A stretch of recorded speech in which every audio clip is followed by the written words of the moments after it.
Well, good evening, everybody. Hello, it's Wednesday evening, 7:30 p.m. Central Standard Time, which means it's time for yet another live stream. Hi, I'm Jason Green Country Agriforestry, and I'll be your host this evening as we explore some interesting topics, particularly some very old documents from the United States of America Department of Agriculture.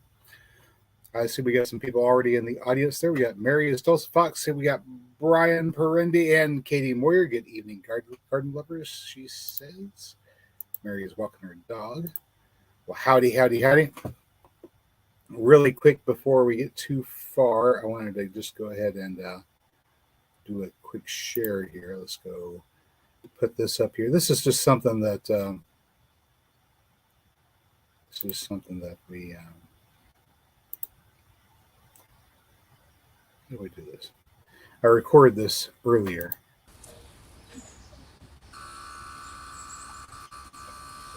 I'm gonna go grab something. Let's turn off the air stone for just a moment.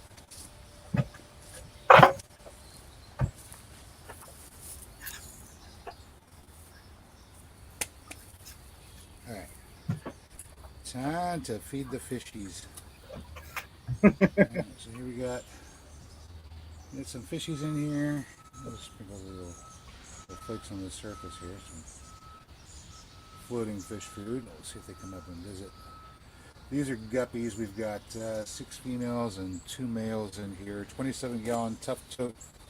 We planted it up with some watercress. We got some Chinese water chestnut there.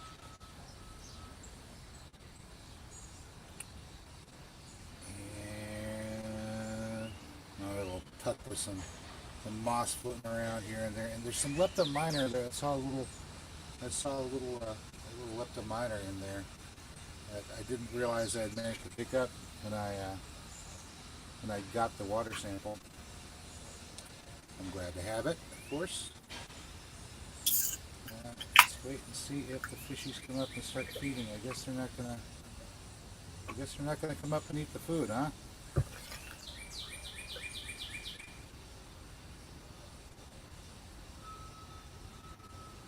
Might have to give them some light or something. Okay, so you heard that noise in the background there. There's some construction work going on the street in front of the house at the moment.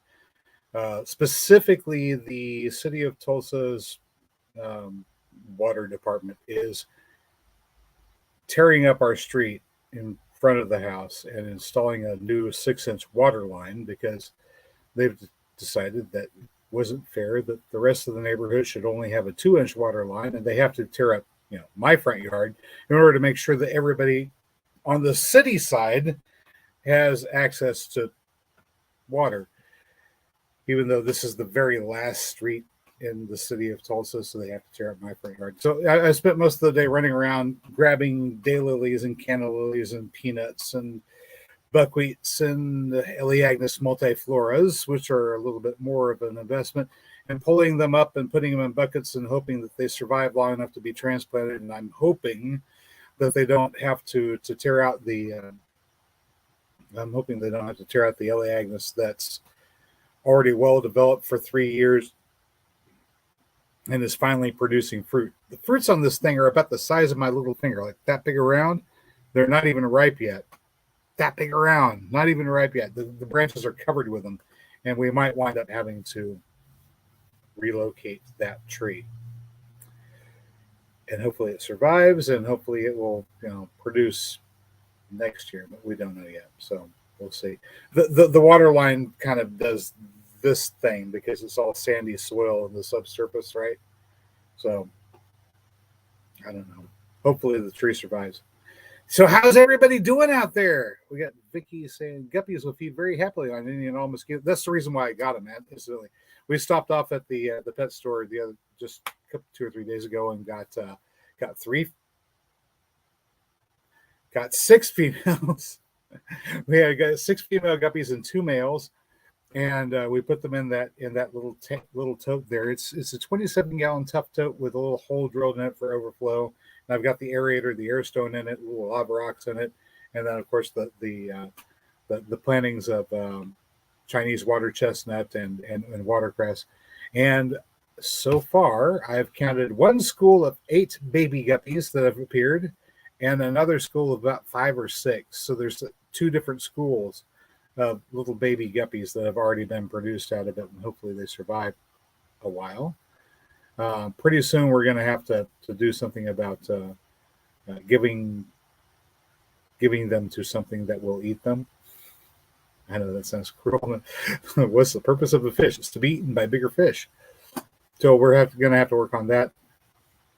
I've got some of the gear for that. That's the power distribution box, and we've got some little DC switches that I can use, and this thing that's a timer that'll. Wow, it's being weird. A little digital timer I can connect to DC current and set up a time that it's supposed to allow current and not allow current, so I can set it up to do that. There's a little disclaimer that showed up on the package that timer came in. It says permitted for use. I'm like, well, why wouldn't it be permitted? And then it struck me, oh, there would be a reason why you might not want people to have digital timers. The thought that people would use them for bad purposes just didn't occur to me for some reason.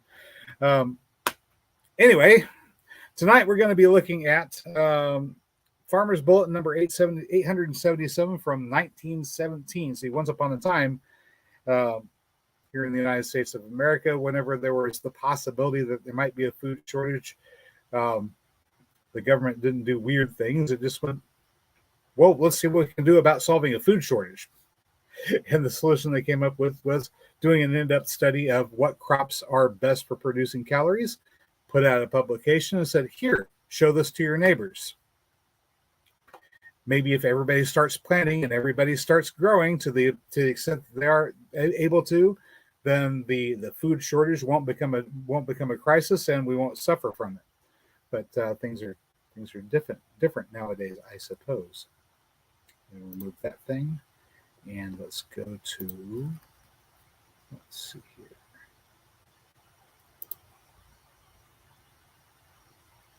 Documents.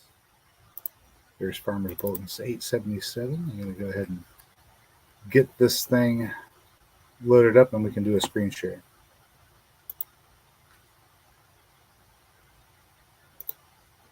So remove that.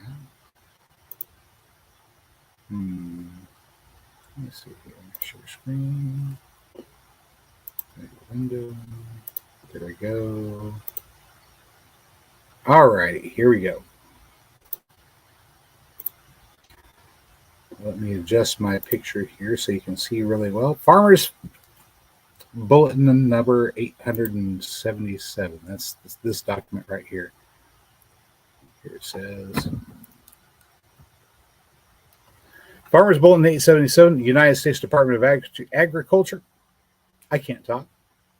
Farmer's Bulletin 877, United States Department of Agriculture. This is dated October 1917.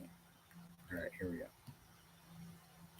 I found this kind of interesting, and I put this on the thumbnail for the trailers. Show this bulletin to a neighbor. Additional copies may be obtained free from the Division of Publications, United States Department of Agriculture. And that's kind of interesting. Show this bulletin to a neighbor. So hopefully that's what you guys are going to do, is show this to a neighbor. Mary's saying, move the word thing. All right. So this bulletin is designed to give an acre for acre comparison of the food value of different crops and animal products. It shows that corn on a given area will produce more human food than any other crop commonly grown on American farms. This crop has the list in units of energy produced per acre and is ahead of all of the other crops except navy beans and soybeans in tissue building material. That's protein. In the latter element, soybeans far outclass all other crops, showing nearly twice as much protein per acre as navy beans, which ranks second in this regard.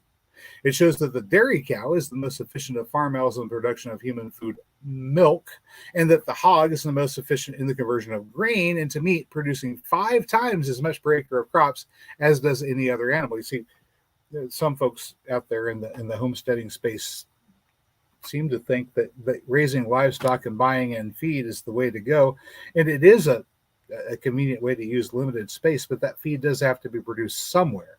And this particular bulletin addresses the use of space to grow the feed that is being used to feed these livestock animals, hogs and cows, etc. So hogs champions at converting grain into meat.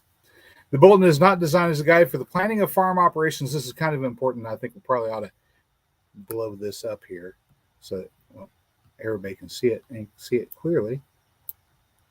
So the bulletin is not designed as a guide for the planning of farm operations. It is a matter to be determined by local environment, equipment, and general conditions. In other words, back in 1917, the government was not issuing mandates. It was just issuing suggestions. Isn't that interesting? Hello, everybody. Let's see, we got Lisa saying, Jason, that chat graphics on the lower third is blocking the page you're showing us. Oh, I'm sorry. Let me remove that. And we'll back up and have a look at that again. Sorry. I'm sorry. I didn't mean to. All right. So here is the splash page. They have a little picture here of, what is that? Corn and sheaves there. Farmer's Bulletin number 877, United States Department of Agriculture, right there. And the date was October 1917. And that little line right there.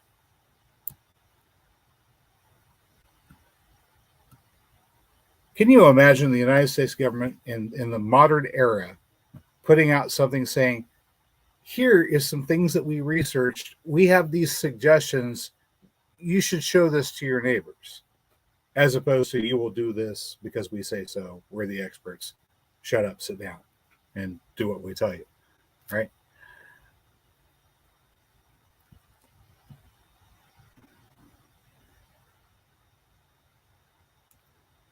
All right, here we go. Human food on an acre of staple farm products. We've got the table of contents here. This is Farmer's Bulletin number 877 as a PDF. You can download it.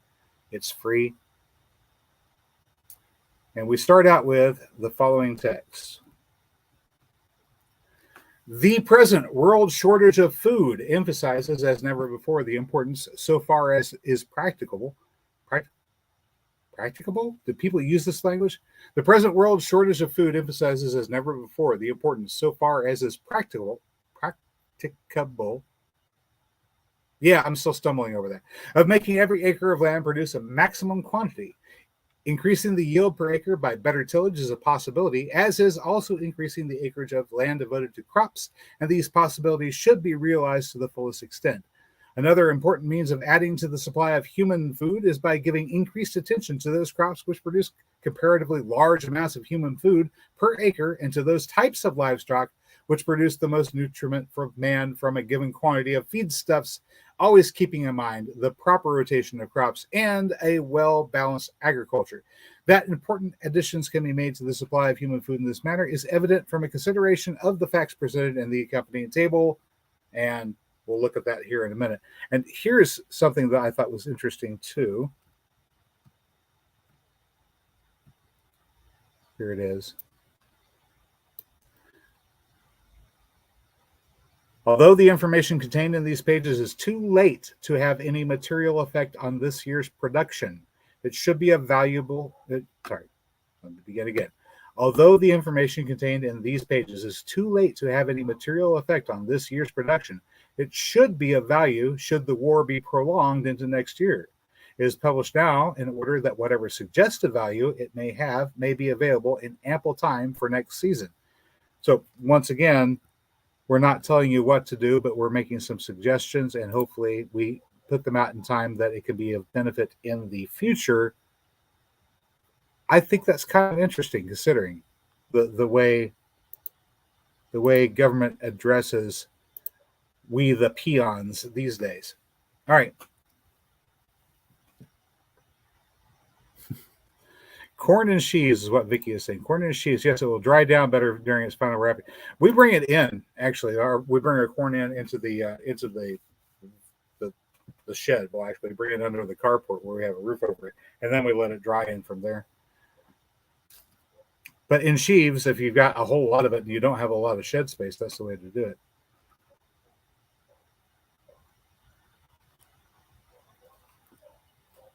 All right.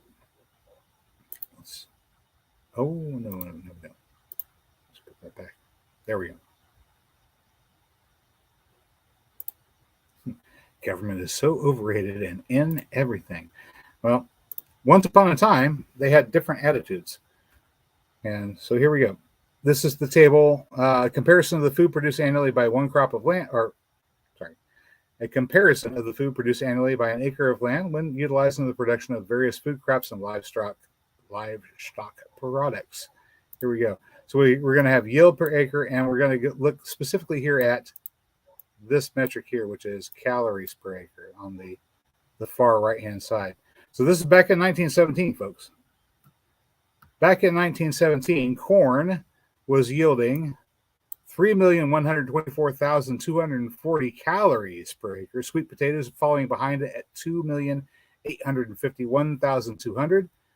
Irish potatoes, that's just regular potatoes, russet potatoes, that sort of thing. Right. Well, these days we have more than just that, right? We've got Pontiac Regs, we got Yukon Golds, we've got the old-fashioned russet potatoes, and they're all different kinds of potatoes, and they're producing bigger yields than anything else right now.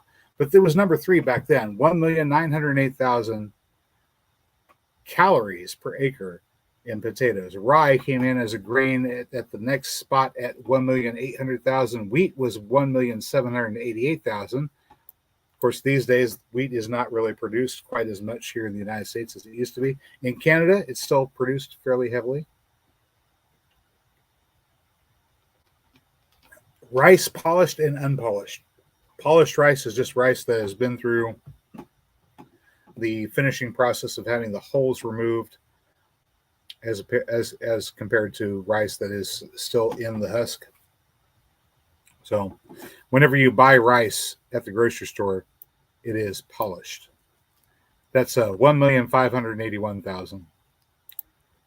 Soybeans, 1,534,000. Peanuts, 1,265,000. Oats, 1,254,000 plus some change.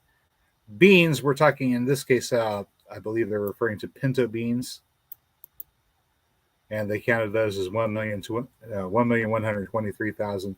Then you have cowpeas. That's a broad variety of summer legumes, late season, hot season legumes, from Crowder peas to zipper cream peas to black-eyed peas, which most of us are all familiar with.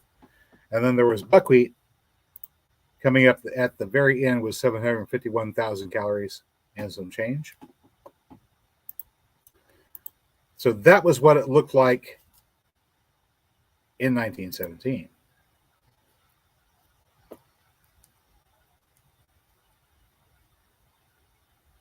Let me see here.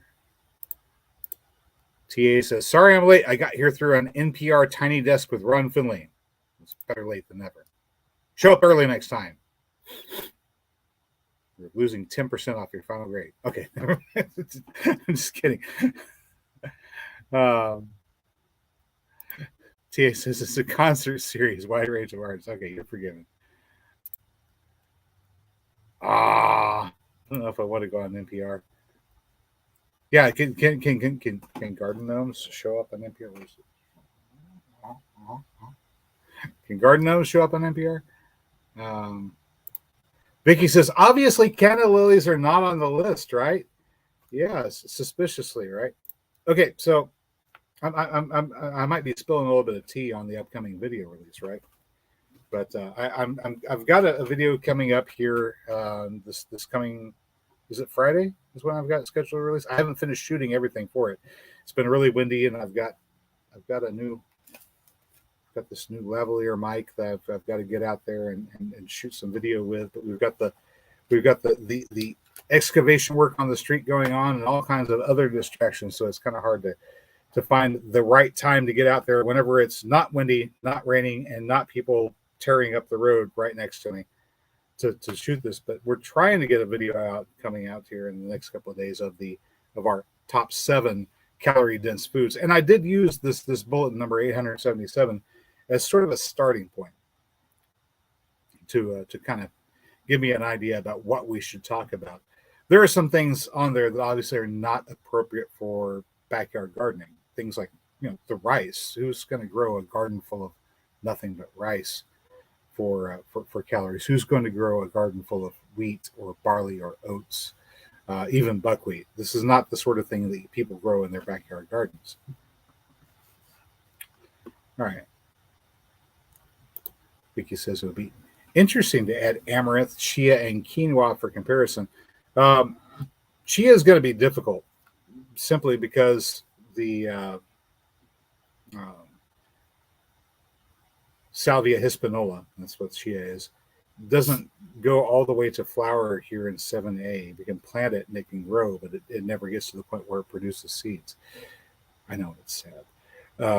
But if you can grow it to the point where it produces seeds, it produces a fairly nutritious seed, for at least nutritious and valuable as a microgreen. All right. Wait, take this up. Then we're going to go back. No, we're going to go back to this page here. All right. Let's put my head down here at the bottom. All right. That looks better. All right. So this was a group of crops here: corn, sweet potato, Irish potatoes, rye, wheat, rice, soybeans, peanuts, oats, beans, cowpeas, buckwheat.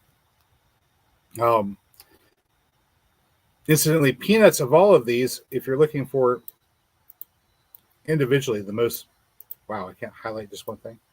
If you're looking for individually the most nutrient-dense food, peanuts have got it in spades. It's like 567 calories per 100 grams, and 38 of those grams are protein. So peanuts really have a lot to recommend them as far as being a nutrient-dense food. But you notice over here at the far end, move the mouse pointer from here straight along. Over here at the far end, where we actually get calories per acre, they don't rank very high in calories per acre. And the reason is because, of course, peanuts aren't that prolific in square footage. And that's really what we're looking for here, is what is going to produce the most calories per square foot, because as home gardeners, we're limited for space. Obviously, some things like milk, cheese, and butter fat are going to be a bit problematic for the home gardener. If you've only got a quarter of an acre or a third of an acre, you're not going to be raising a dairy cow back there. You would definitely have to buy in all of your feed. And if you weren't able to buy in all your feed, your cow is going to go hungry, and so on and so forth. And we have numbers for pork, mutton, and beef, and we can see how those compare. Pork is well out ahead of everything else as far as grain conversion, getting live pounds, and the numbers that they got here. Let me just scroll down real quick.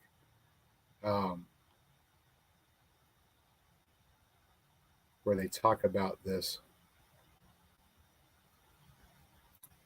In the case of hogs, the product of 4/5 of an acre of corn, that's 28 bushels, and 1/5 of an acre of clover are assumed to constitute the feed used, because once again, people don't just let the hogs free range, they bring the food in from somewhere, and that food has to be grown. So when fed to hogs, in this proportion, a bushel of corn, the amount of clover consumed with it will make 12.5 pounds of growth. And there's some various experimentation reports to go along with it. So an acre utilized in this manner will thus produce 350 pounds of increase in live weight in hogs. That was what they were getting at. It's not just so much that you've got an 8 by 12 area that you're raising a hog in, and that's the space that's required to raise a hog. I mean, that's the bare minimum as far as I'm concerned that you should have a hog in. But the hog's not going to be happy in that space. And obviously, you're not going to produce the food for the hog in that space. Anyway, during the mutton produced by an acre, it was assumed that 0.65 acre of corn, grain, 2.275 bushels, and stover, and 0.35 acre of clover, which was 1,050 pounds of clover hay. That's a lot. are fed. A bushel of corn and the accompanying stover and clover hay fed in this proportion to yearling sheep makes, on the average, about 9 pounds of increase in live weight. So an acre thus produces 205 pounds in sheep, in mutton and sheep. If the producer uses other feeds than those given in this example, he will, of course, calculate their value in terms of corn, stover, clover, etc. And then beef cattle is not as good. Just feeding grains to beef cattle is not a great return on the investment as far as land utilization goes. But pork was the best that they found for meat. Let's see who's in the audience now. We've got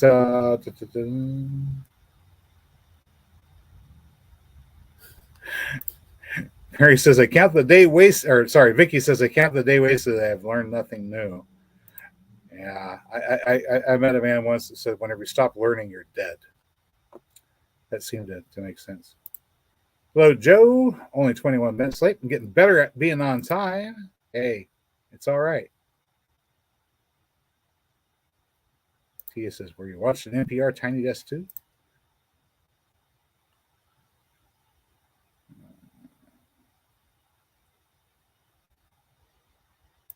Mary is asking, what was that corn called that had air roots that got its nitrogen? Okay, so I don't know if I've talked about this one on a live stream anytime in the recent past, but there is a variant of corn that is growing in southern Mexico right now, not too far away from where Joe is at.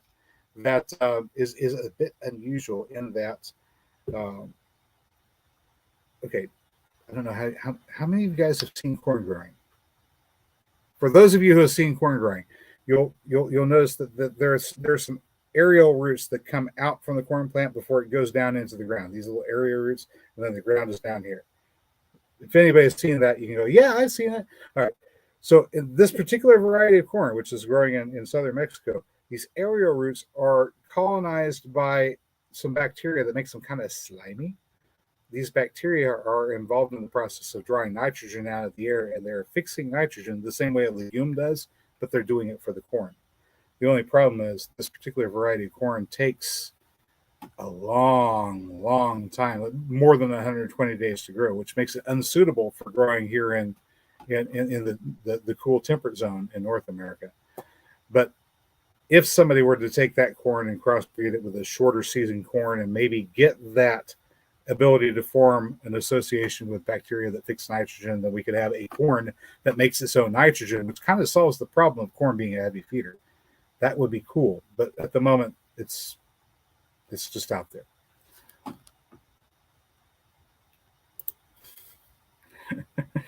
He says, fortunately, swine are Catholic in their diet, and they can utilize efficiently human garbage. Is that a knock on Catholics? I don't know.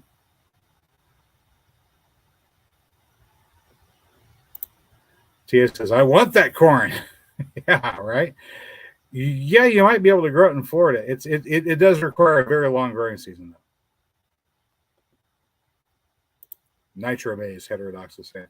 Yeah, it's kind of cool. I don't know. You know, I've only seen one or two articles about it. I just looked and said, wow, that's amazing. I can't grow it here, but I wish you could. But we're growing a different variety up here in the frozen north. All right. TA is saying corn type. I don't recall off the top of my head. Mary likes to throw these little nuggets out that I'm not prepared to answer. I would have to go and refresh my memory by looking at Google. But you could always, you know, use your search engine to put in corn that fixes nitrogen, and you'll hit on it pretty quick. Oh yeah, it's not the first time you've done it, Mary. You know exactly what questions I'm not prepared to answer.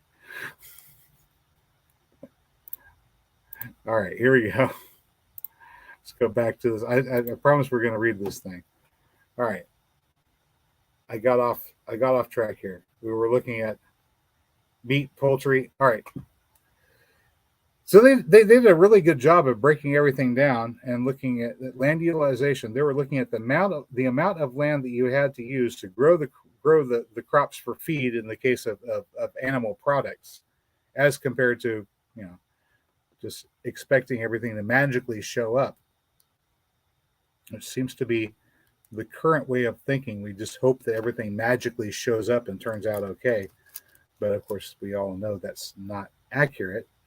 So for land utilization, we've got eggs here by the dozen, and how many calories you can expect per acre spent on growing the feed for the chickens to lay the eggs, right? For eggs alone, it was 132,192 calories, which is not bad. But I think we're assuming it's just chicken eggs. Here in our backyard, we're not relying on chicken eggs. We're growing ducks and getting duck eggs, which are a bit more substantial than chicken eggs. And we can feed them on our snails and slugs. So the snails and slugs that would be garden pests winds up being food for our ducks. And we do have to probably provide them with some supplemental feed if we're going to be producing more than 1 or 2 eggs a day, which we're going to be producing more than 1 or 2. All right.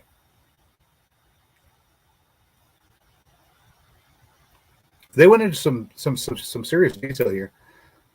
First section of Table 1 relating to the product of an acre of leading staple crops grown for human food needs no explanation further than the statement that it is the calorie or unit of heat energy, represents the amount of heat required to raise the temperature of 1 kilogram or 2.2 pounds of water, 1 centigrade degree, which is 1.8 degrees Fahrenheit. When food is assimilated, it undergoes chemical changes in the body, which render the energy it contains available for the production of heat and energy. The number of calories produced per acre is a measure of the relative value of the acre product for the production of heat and muscular energy.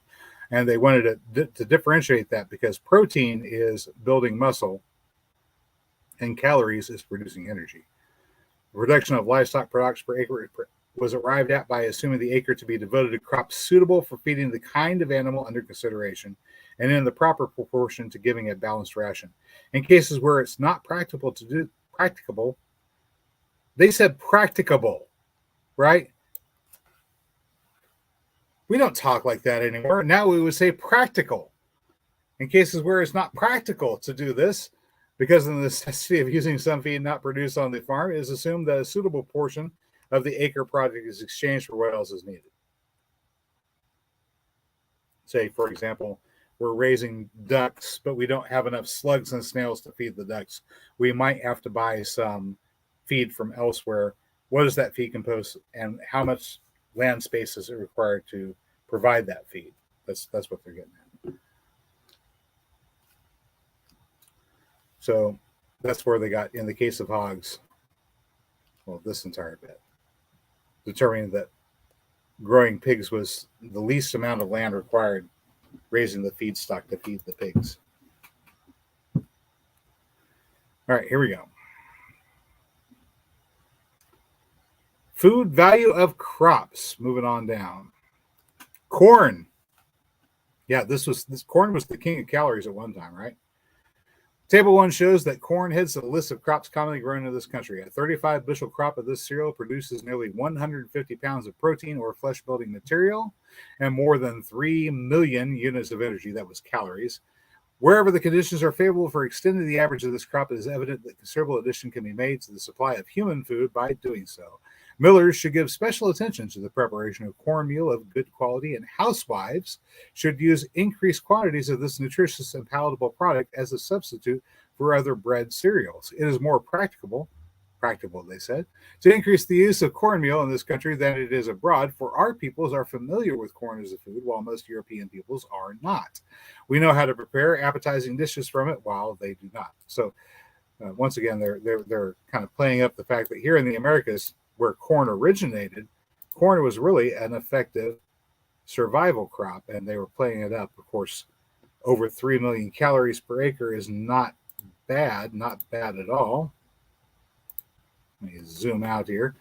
Of course, nowadays, it's not 3 million calories per acre for corn. And on the average year, it's about 12.3 million calories per acre in corn. And sweet potatoes are, no, not sweet potatoes, regular potato, the Irish potato, the regular old russet potato, white potato, that thing, is doing even much better at over 17 million And yeah, seriously, 17 million calories per acre. I mean, wow, that's a lot. Do we see the United States government releasing a bulletin like this in the modern era saying, hey, everybody, get on board, grow some calories, and let's not starve? No, they're going, well, we need to figure out how we're going to work with other countries so they can free up the ability to ship food to other places, and maybe that will help. Like, really? Okay, so we're not getting any leadership from Washington. We're going to have to provide the leadership ourselves. All right.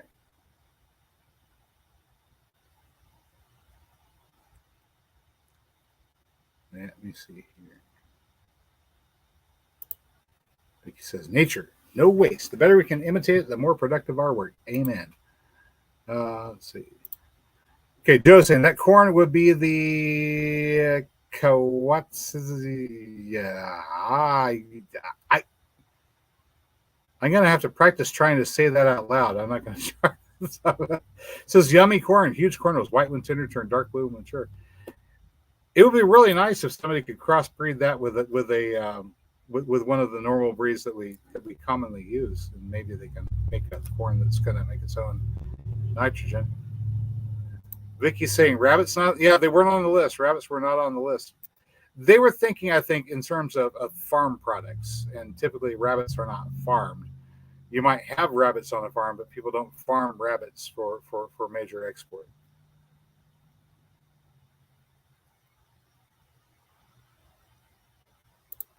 Joe says, duck eggs, I hear, are great for baking sweet breads and cakes. Duck eggs are great all the way around.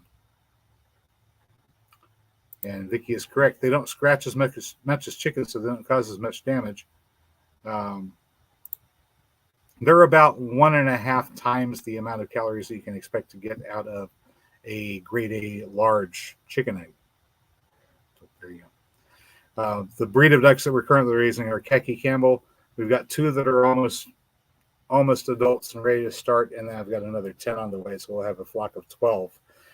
The average per duck per year is 300 eggs, so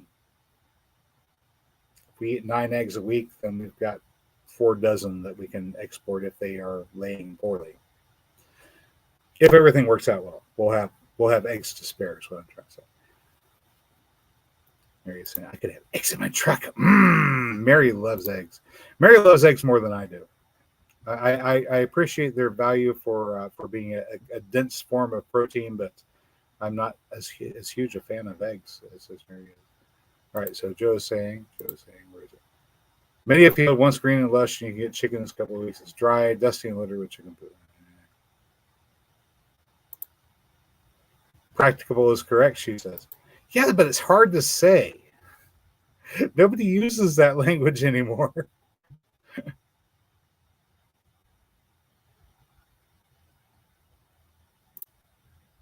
I don't know, Mary. What do you call a sexy duck?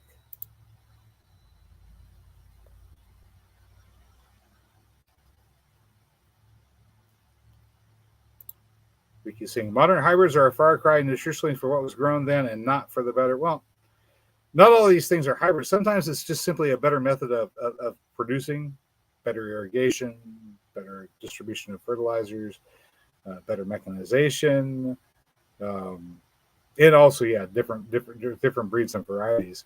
I want to show you something here in a bit, which is kind of cool. Mary showed it to me about a year or so ago out in Farmington, New Mexico. And I'm going to get Google Earth up, and I'm going to show you a picture here in a minute of what's going on in the desert out there. And if it doesn't make you go, wow, then I don't know what to tell you. As a matter of fact, let's go ahead and do that. Let me open up a new thingamajig here. We're going to go to Google Maps, Google Earth, Farmington, New Mexico.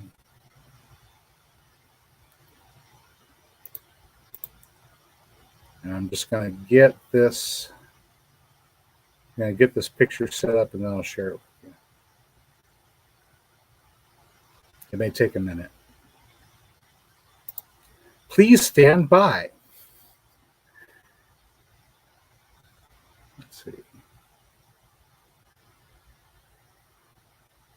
Mary says, that's funny coming from Jason because he complains about how English is changing.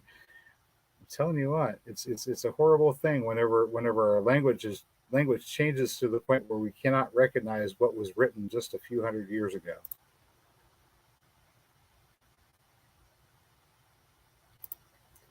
Joe says, I recently discovered a huge fat red colored bean. Thought they were kidney beans, but they're not. They're called ayacotes. From what I understand, not only red but multicolored. We've got one of those. We call it the Anasazi bean. It's red and white speckled. We discovered them here in the United States out near Mesa Verde, New Mexico, in a cave, and they could have been as much as 200 or 300 years old by the time they were found. But of course, it's very arid, very dry, and they're stored in a very dark place inside of a clay pot. So the researchers have found them were able to actually germinate them despite their extreme age and grow them, and now we have them available. I'm growing some in the backyard, as a matter of fact.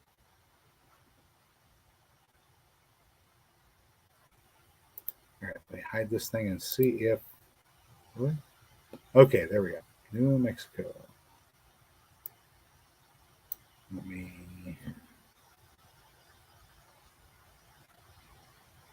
me get this lined out here. There we go. All right, so we're going to do a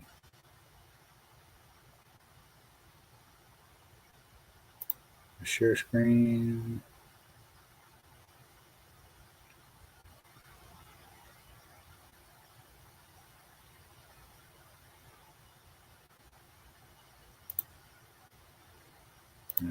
Share here. That one, Google Earth. There we go. All right, so here is... Let me move my head down here so you can see. All right, so here is a picture of Farmington, New Mexico. Well, this is New Mexico. We're going to zoom in and we're going to find Farmington. Farmington's up here, right there. See where the mouse pointer is? There's Farmington. City in San Juan County in the United States, New Mexico, in the U.S. state of New Mexico. As of the 2010 census, the city had a total population of blah, blah, blah. Okay, yeah, who cares? What's more important is what's growing in the desert right outside Farmington, New Mexico. This area gets maybe 10 to 20 inches of rain per year. I'm going to just keep on zooming in here. Can you guys see this okay? So there's Farmington right there. Let me take a look and see. Can you guys see what's on the screen there? I want to make sure you guys can see it. We're going to zoom in a little bit tighter. All right, so all of this area here down south of Farmington, down south of this green belt, this is all Navajo land. This is Navajo tribal land. And the Navajo are out here in the desert. They're doing something. Take a look at this. What in the world could all these great big green circles be? Does anybody know? Mary, don't say anything, because you already know. Have a look at these. Perfect little green circles. And of course, you can see the spots where there have been other circles in the past. What in the world could all this stuff be out here in the desert? Isn't that crazy? Look at that. All of that. What do you suppose all of that is? All right. Anybody in chat other than Mary who already knows the answer? Anybody in chat other than Mary who already knows the answer? What is that out in the desert?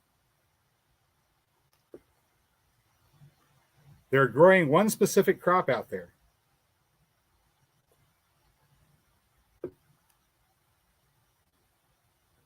Mary's giving you hints. It likes sandy soil.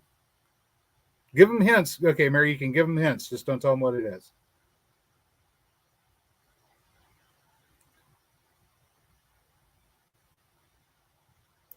Is that what it's called? Sierra maize? I couldn't remember what they were calling it. Sierra maize, yeah. Makes its own nitrogen. It's pretty impressive. But that's not what's growing in the desert.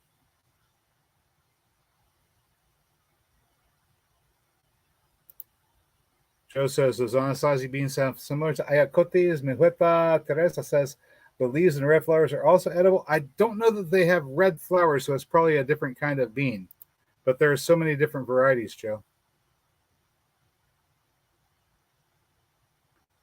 Heteroduck says, Jeff Lautner regenerated part of the desert somewhere in the Mid-East. It was actually someone else, but anyway. He went and toured it, though.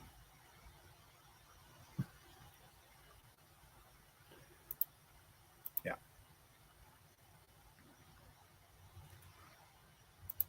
Those are not kivas. Those are not art. It is growing. No, it's not prickly pear patches, Joe. All right. Guys, that's potatoes. That's what's growing in the desert down there. That's potatoes. So when we were talking about potatoes being such a wonderful high density calorie crop, that's exactly what they're growing down there in New Mexico. Mary used to do runs from Idaho down to New Mexico, delivering the seed potatoes so that they could call them Idaho potatoes. They were growing them in the desert in New Mexico because they had a nice long cool season that was suitable for the potatoes, and they were using their irrigation to grow them. So that's what's going on out there in the desert.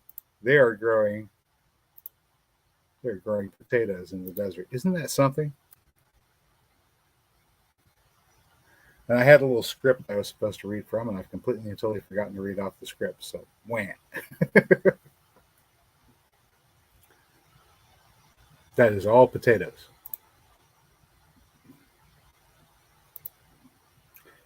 Yes, Wade! Potatoes! They're growing potatoes in the desert. I thought that was just incredibly cool, and I wanted to share it with you guys. All right, let me see here. I'm going to share. Go back to our tab here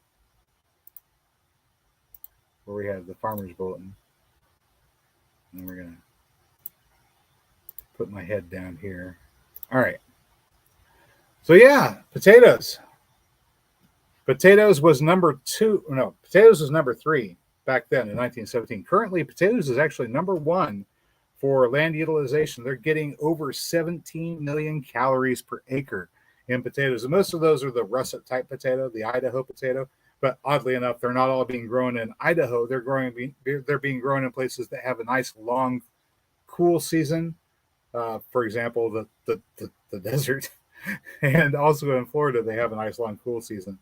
Anytime you've got growing temperatures that are above freezing and below 85 degrees is a good time to grow the classic potato. So it's clocking huge numbers these days, but it's not number 1 on best crops for calories for the home gardener. Just in case you think you're gonna get ahead, that's not number 1. I think they're still like number 3. All right, sweet potatoes come up next. Sweet potatoes stand second in energy production, but are low in protein produced per acre. The sweet potato is a southern crop, easily produced, but unfortunately, a large percentage of the crop is not properly stored. And as a consequence, large quantities of potatoes are lost every year.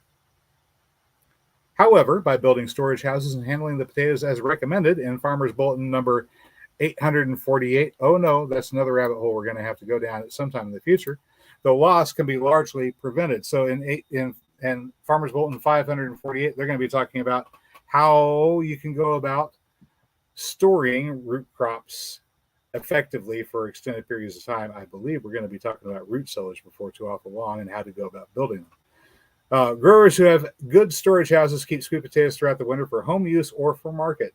Our southern states should grow an abundance of this crop, the consumption of which may be made to reduce the demand for bread cereals.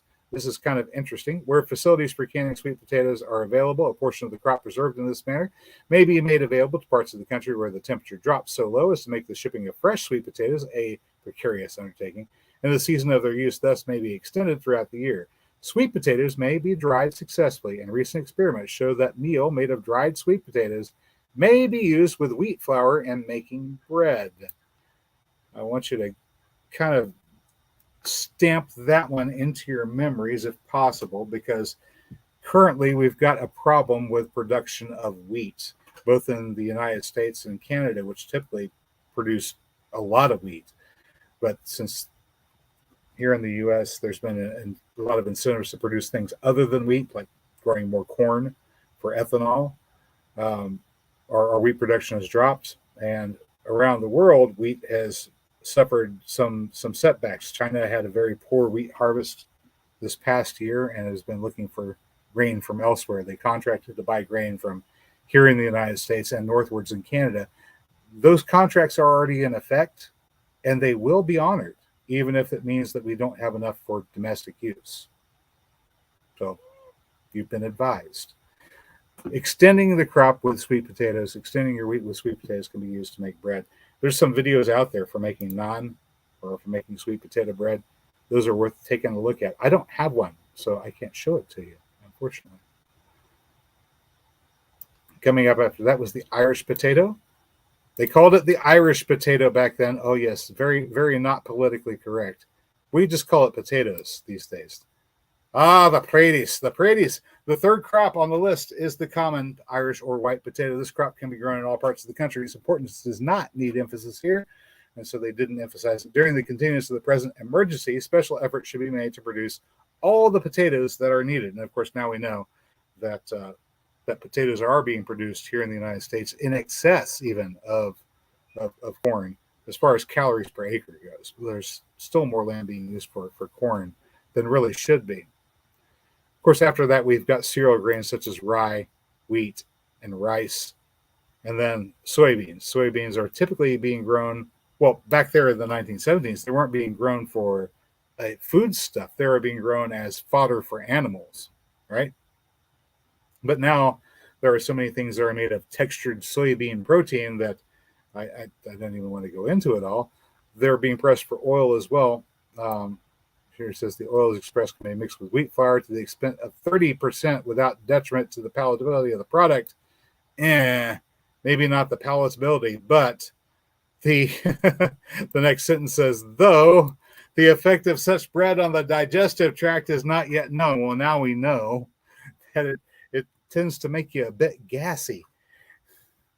Dry soybeans are now being used in considerable quantity as a substitute for navy beans and canneries with excellent results. In addition, the soybean is an excellent forage crop for cattle and hogs. Really, cattle and hogs is about the best use I can think of for soybeans. They're not fantastic. There are things you can do with them.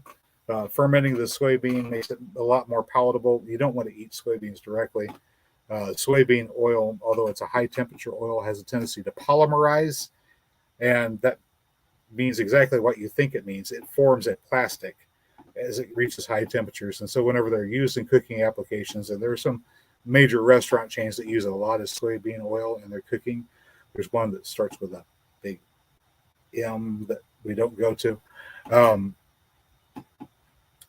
Whenever you eat the products that are cooked in the soybean, you are consuming a certain amount of plastic simply because the plastic was made in the vat during the cooking process. So if you're looking for a high temperature oil, I would recommend going with peanut oil instead of soybean oil. All right. Many farmers failed in their first attempts to grow this crop because they overlooked this point. What was it? The soybean is a legume recently introduced. It requires inoculation when grown on land new to it. So there are bacteria that exist on the root level that will fix nitrogen from the air and supply it because soy is a legume, but they're not the same bacteria that are common to here in North America. You would have to actually inoculate your land first before growing soybeans in it. You know.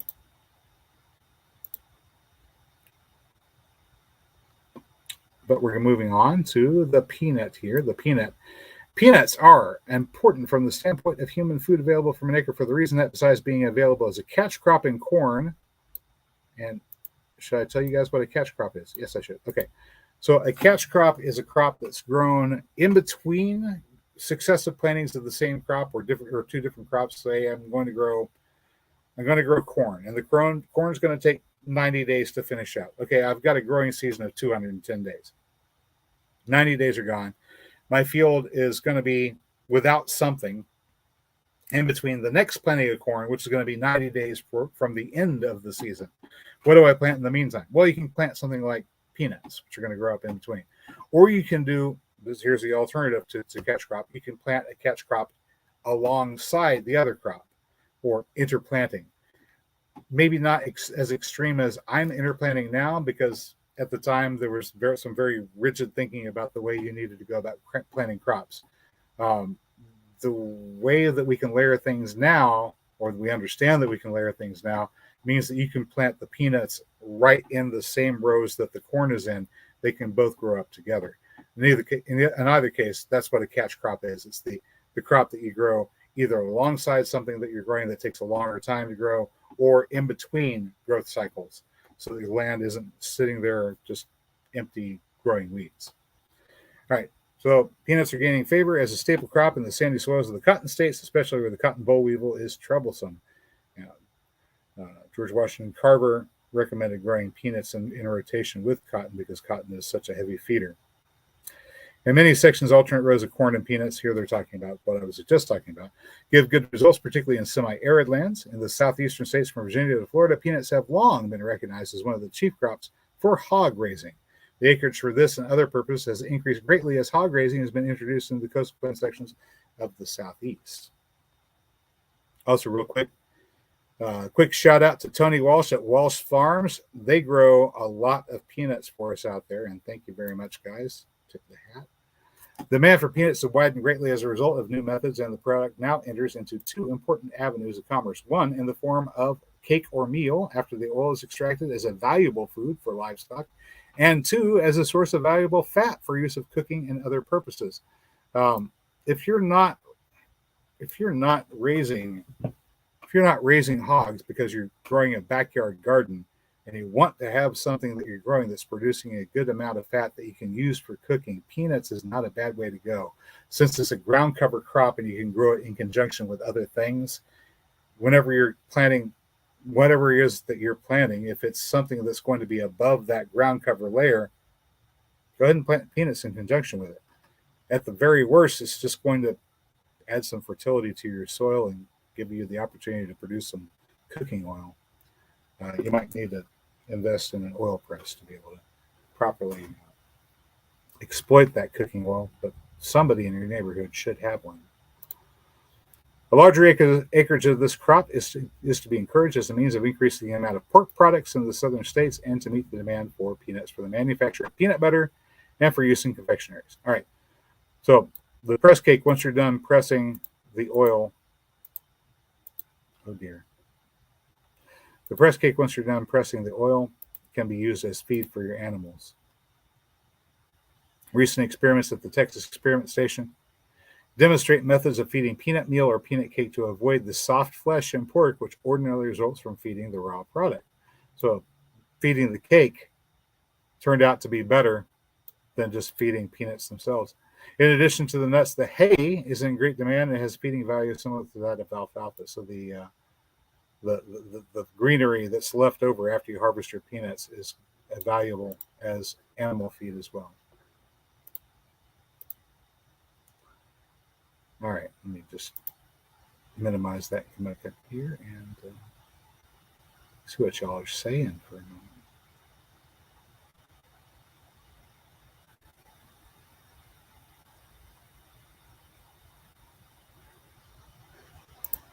Talking about that corn that fixes nitrogen fixation in landrace of maize is supported by a nucleus-associated diazotrophic microbiota PLS biology.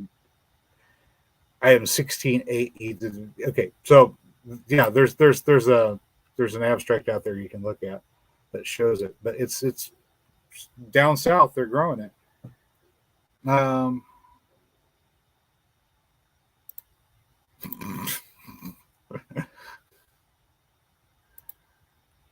No way, potatoes. Are you kidding me? Yes, potatoes. Yep. All right. The incredible edible spud. Vicky is saying, yes, they're using sunken gardens to catch water. We're talking about the growth of potatoes in the American Southwest on Navajo land, in New Mexico, in the desert. They're growing potatoes. It's pretty cool. At least saying, maybe there's more efficient places to grow potatoes in New Mexico. They're growing in Florida too. Sandy soil is good, and just a long, cool season is good. Here in Oklahoma, we don't have that long, cool season. We've got winter followed immediately by summer. we've got maybe 30 days of a cool period, which is not enough to grow a potato before they start suffering.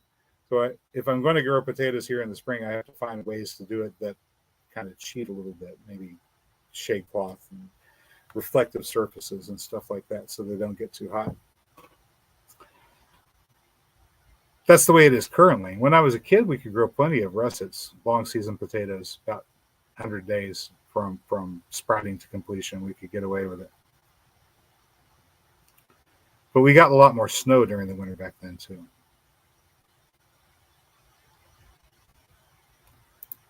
Yeah, Mary's saying seed potatoes from South Dakota to New Mexico. She was carrying those potatoes, the seed potatoes, down there to the farms. That's how I found out about them. Mary told me about those farms.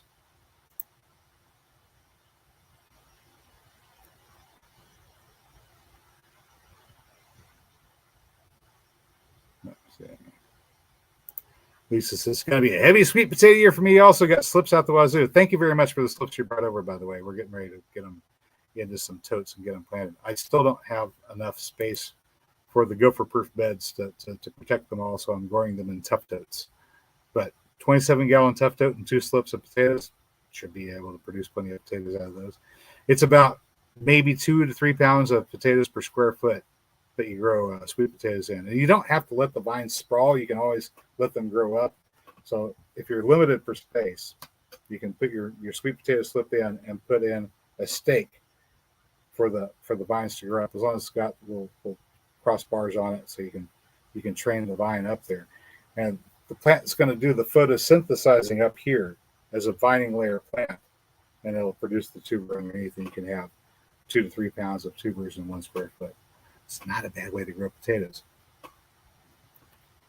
But what Mary said. What ratio of sweet potatoes to wheat, or do we know? There are some recipes out there that you can look up, Ken. I've seen one, but I don't recall it off the top of my head. There's a significant amount of wheat flour in those, because you have to have something to make your dough stick together that does require gluten. But sweet potato can be a significant portion of that. There we go. Lisa says, Doug and Stacy have a video out. There you go. Doug and Stacy have a video out showing how to make sweet potato flatbread. I know I'd seen it somewhere before. I just couldn't recall what the ratio was off the top of my head. All right. Vicky's saying when Professor George Washington Carver was investigating efficient nutrition and regenerative crops, he recommended peanuts and sweet potatoes.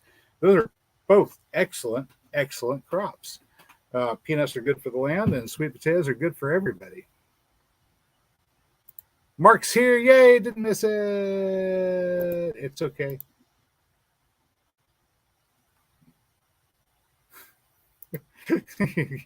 you like the dude?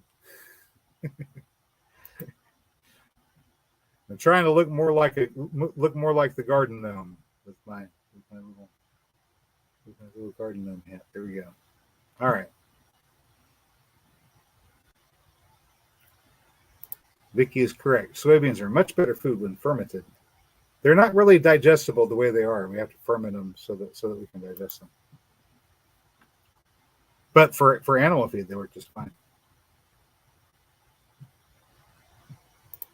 Tempeh is interesting. Yeah, that's a fungal infestation of soybeans, converting them into a digestible form.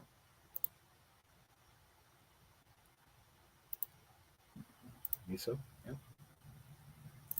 Arkansas say, what about sunflower or groundnut oil? I saw that in an Indian store today. Sunflower oil is really good. It's a decent oil. It's not as high temperature as peanut oil, but it's still a healthy oil. I would rather use sunflower oil as a salad oil than a cooking oil, but it would work for both purposes.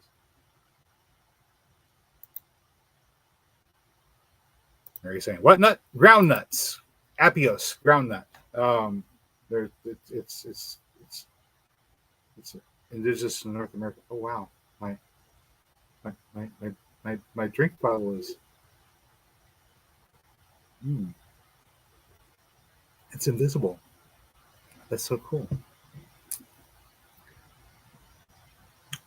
Well, there are different types of groundnut, right? There's a vining apios, which it's a vine that produces a tuber in the ground, hence groundnut, that we call groundnut. This is where we get into trouble when it's referring to things with common names. If you're over there in India and you said groundnut, they mean these.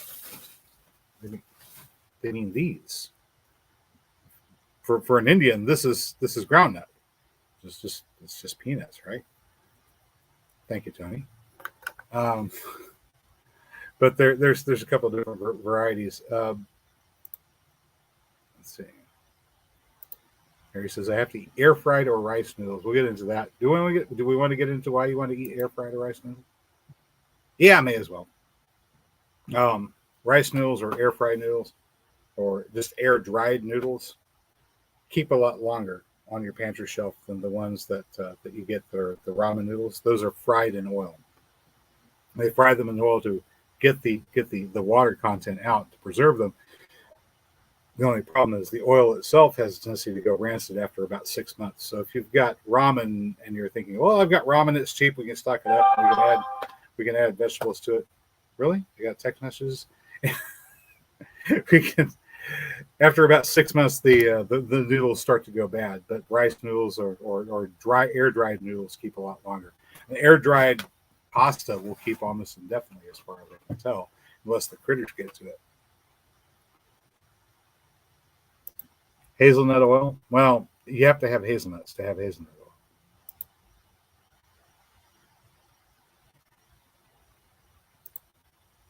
Mark says, that's what I was thinking about today. Walsh Farms. Yep. Tony grows a lot of peanuts for us. Yeah, that's what I was talking about.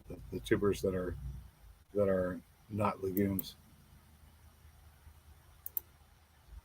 Lisa, you're just weird. With all love. Pistachio oil? Who grows pistachios? All right.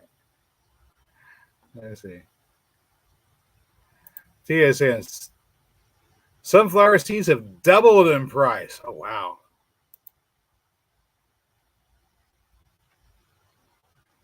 This is actually a Sprite.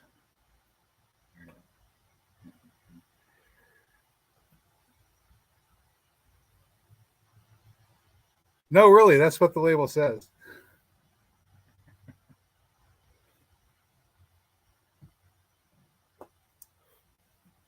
Anyway.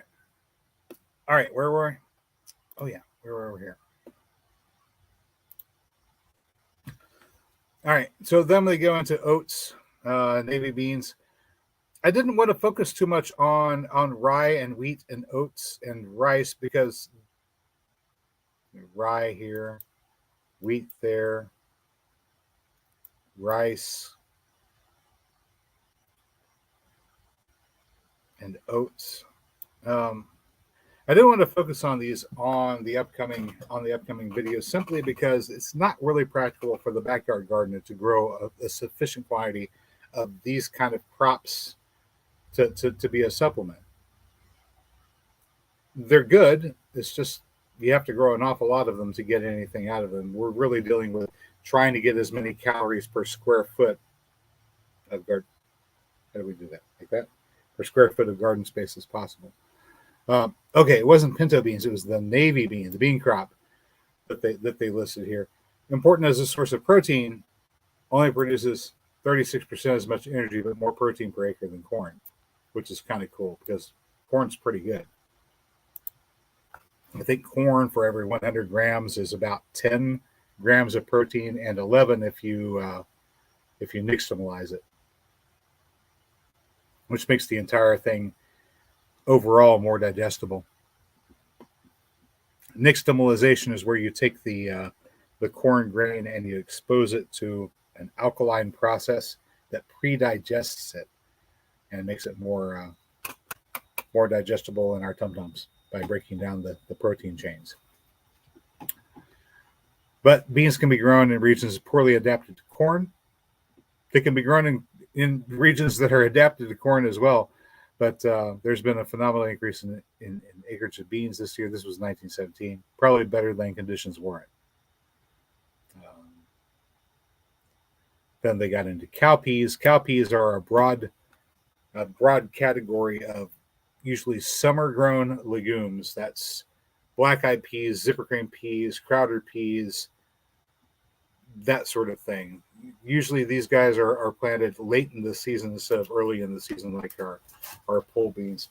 And yes, Kitty. Apparently, oh, hang on a second here. Technical difficulties. Oh. Technical difficulties there. It was a catastrophe. Sorry about that. Where were we? Cowpeas are grown later in the season, so you can start out with sweet peas like we're doing in our garden there with the corn and the sweet peas, and then later on the year switch over to cowpeas. Black-eyed peas are going to be what we're growing in the back there. But they're another good high protein crop. Buckwheat doesn't get a whole lot of attention. We actually grow a little bit of it here, but not really enough to amount to anything. I just like the variety that I'm growing. We're growing some pink flowering buckwheat. It's this stuff here actually. Let me get that picture up there. We're growing this one. It's rose red soba. It makes these pretty little pink flowers. The fact that it produces an edible grain is just a bonus as far as I'm concerned. I'm growing it because it makes pretty flowers, and if I get a cereal out of it that I can use and eat, well, that's just icing on the cake. All right. Let me see here. Vicky is saying most tree nuts except chestnuts are excellent sources of oil. All right, so the reason chestnuts are not an excellent source of oil is because chestnuts are mostly carbohydrate, not fats for their calories. I know it's weird, right? If you can find some videos of Mark Shepard talking about New Forest Farm and what he's doing up there with silver pasturage and finishing hogs on chestnuts. He grows chestnuts up there in Wisconsin, and lets the hogs come in and eat them off the ground. After, of course, people have had the opportunity to take their first grab at them, he allows people to harvest the chestnuts off the land. Sort of a U-pick operation, and then runs the hogs through whenever everybody's done getting the chestnuts they want.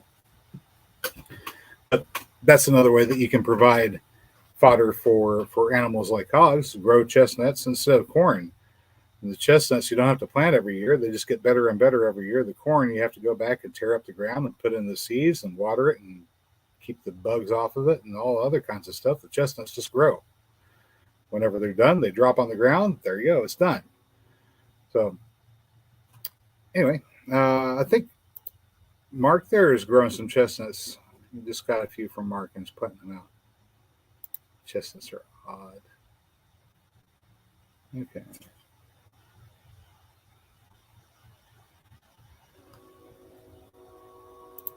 No, Mary, chestnuts are an entirely different nut. It's an entirely different tree. Okay.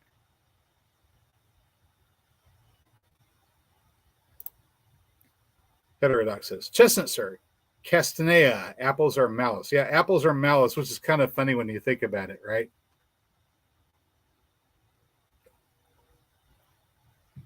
The evil witch gives Snow White an apple and malice. And malice is mal from Latin meaning evil. That's not where it got its name, but just the way it worked out was kind of funny. Lisa says, yep, when the potatoes come out, the pink eye purple holes are going in. I'm excited for those. Those are going to be cool. You'll have to show me what they look like whenever they come out. I'm getting ready to plant some of the beans that you brought over. Lisa brought me some. She brought me these. These guys are Mayakoba beans. Right here. These guys, and she brought me some. These are a bush bean. I have a yellow bush bean, and these are cranberry beans. Oh, get them up here. These are odd. The cranberry bean. Um, Most of the time, when we think about beans growing, we think about bush beans or pole beans, right? See the bush beans, pole beans. There's actually a third growth habit of beans, and that's these ones, the horticultural beans. They grow in like a tree form. They grow up on the stalk. So I'm gonna try to grow some of these this year too. That'll be fun. All right. Let's see. Bees hitting the clover and the comfrey. We're starting to get our clover out. Our clover flowers out now.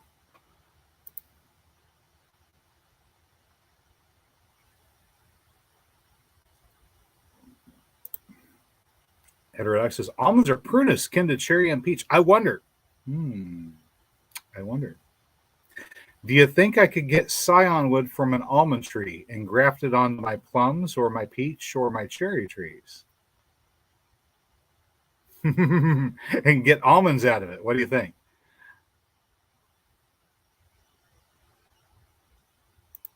He says, pork chop tree is my favorite. Thank you for stopping by the way. Vicky says, I noticed that no winter squash were mentioned. Yeah, it's really interesting. I love winter squash, but for calories per square foot, they did not make my list of my top 7. Isn't that weird? I mean, I absolutely love winter squash. They're great. But they did not make the top 7. I thought they were going to. And then whenever I went through everything, I discovered that they weren't going to be there. It was a little bit sad. All right. Was I able to find information on growing cranberry beans? No, I haven't really looked into it a whole lot yet. I've been as busy as a one-legged dwarf in a butt-kicking contest for the past couple of days trying to get the duck shed put up before the ducks arrive. I've got the walls up, and tomorrow, weather permitting, I'll get the roof put on. And then hopefully by Monday we'll be ready, and they should be arriving sometime after Monday. I've got 10 new ducks showing up this coming week. Oh boy, what am I getting myself into?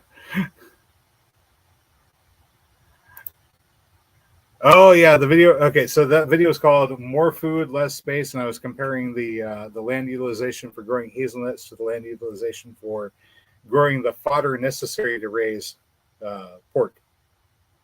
And it's true. It takes less space to grow a hazelnut tree to produce calories and fat than it does to produce hogs. So if you're really hard up for space, grow hazelnuts. The nuts are delicious. The oil is healthier for you, but I'm not going to lie, bacon is yummy. So there's always going to be some space, some room for hogs out there.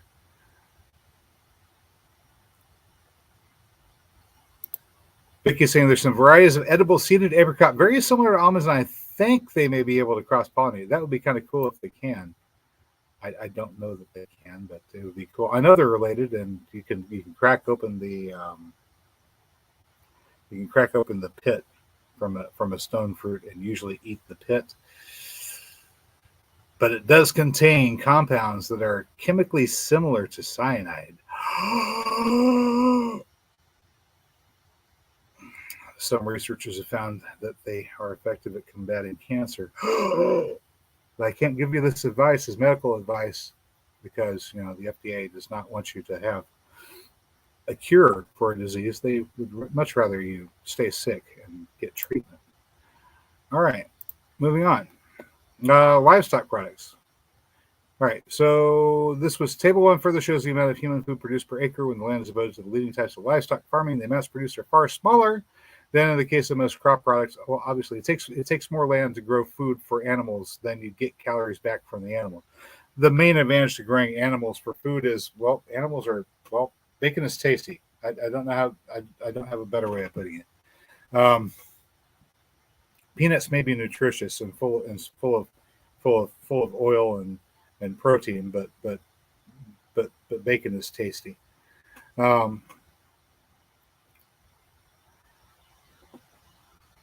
The document goes on and says dairy products are especially important in the nutrition of children. For the home gardener, for the backyard gardener, getting dairy products is something that we just don't really produce a lot of, and there's no good way of doing it.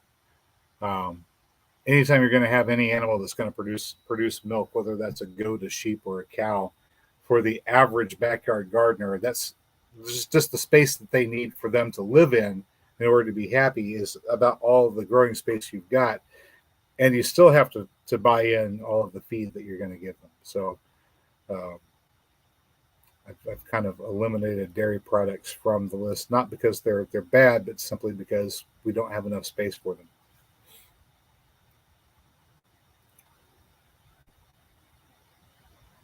All right. This document goes on and breaks down, well, everything really, from milk, cheese, butter, pork, other animals, and then we have our table of contents there. And I'm going to go ahead and exit out of this here. Just talk to you guys directly. Heterodox is saying milking is time consuming and you can't take vaccinations. I've done some milking. I grew up on a dairy farm. We had 144 head of dairy cattle.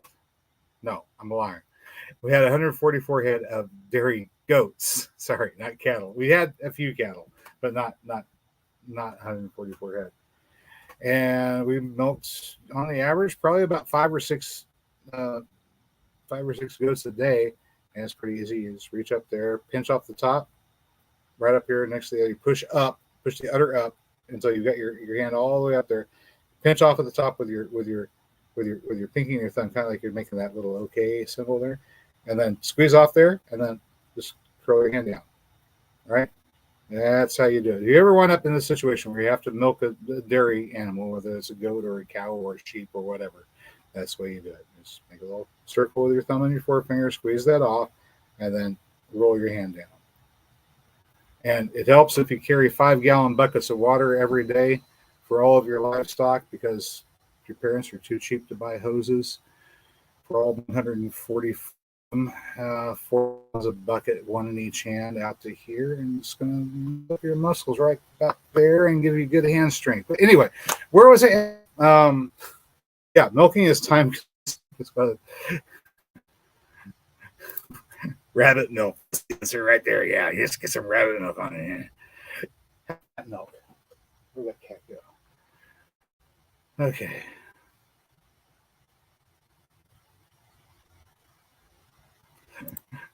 He says, wait till your arms are too short for reading. Go suck it. Well, I've been chatting for about an hour and a half now. If you guys got any questions, complaints, or anything you'd like to add to the conversation, that was Farmer's Bulletin number 877 available PDF, and it was the inspiration that got me started on this upcoming video. We're going to pick our top 7 favorite calorie dense foods for the home garden. Some are not on that list. There may have been 1 or 2 of them hinted at.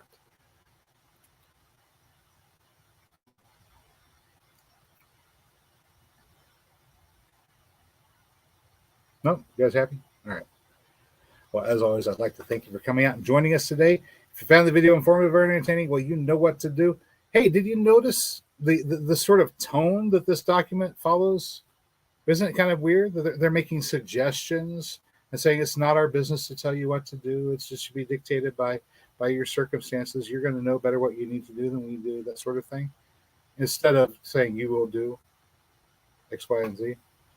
Has the tone or the attitude of government employees changed over the past 100 years from then till now? Is it noticeable to you? Lisa says, if you want more slips, please let me know. I haven't finished planning the ones that you already brought to me. I'm probably not going to want more this year. Maybe next year. Well, hopefully next year I'll have plenty enough of my own. But we'll see. Vicky says goats and sheep are seasonal milkers and vacation is possible.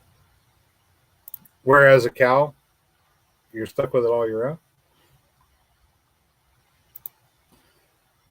And it says good info for ideas. It's noticeable. Yeah, you start out with, you got to have some place to start out with, and move on from there. It's like, okay, well, they've got this publication. Okay, there's some things that we can do here. What else can we do? And that's what we're going to go into this coming Friday, of course, is what else can we do for producing high calorie foods that are suitable for the backyard garden. Um, I am so far behind. And I don't just make up work for myself. It just looks that way. If anybody needs some purple sweet potato slips, let Lisa know, please, please, please. She was getting a whole bunch of them ready to go for a community garden project, and then things fell through, and now she just has a whole bunch of sweet potato slips in her hands that she needs to get rid of. Craigslist, Lisa, Craigslist. Somebody will buy them, like make them $2 a piece or something. They'll go. In any case, I hope you have enjoyed the video, and I will catch all of you next time. And until then, get out there and get growing.